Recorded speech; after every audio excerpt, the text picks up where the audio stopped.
Brojne šetače koji su se zatekli na varaždinskom korzu iznenadio zanimljiv crtež. Za razliku od uglavnom besmislenih grafita i šarenih po zidu, nalazio se na tlu par metara od gradske vijećnice i očigledno je bio djelo stručne ruke.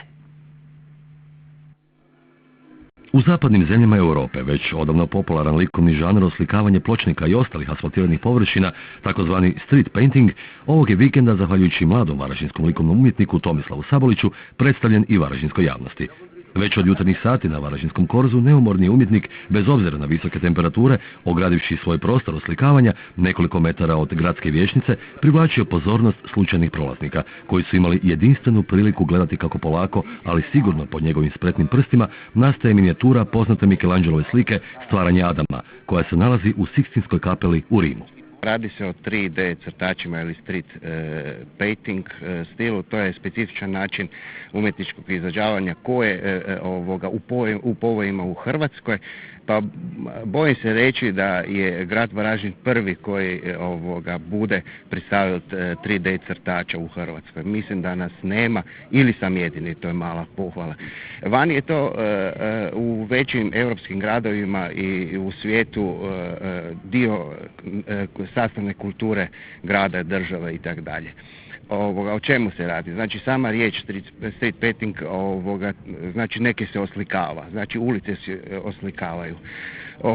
To je tehnika koja ne iziskuje platno, ona je specifična po tome jer se radi sve na parteru, to jest na betonskim podlogama, da li to beton, da li to mramor ili asfalt.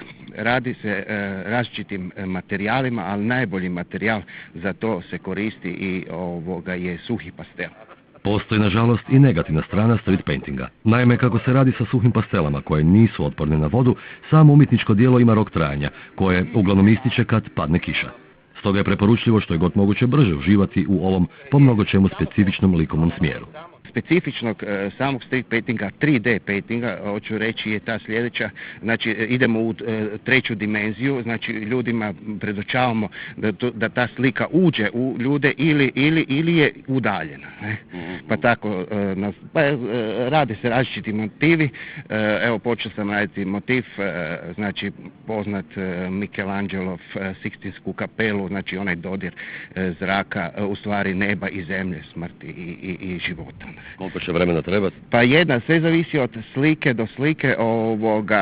Formati su veliki, recimo od 2,5 metra do 1,5 metra do većih formata, ali za takav format od 2,5 metra do 1,5 metra treba nekih 6 do 7 sati rada.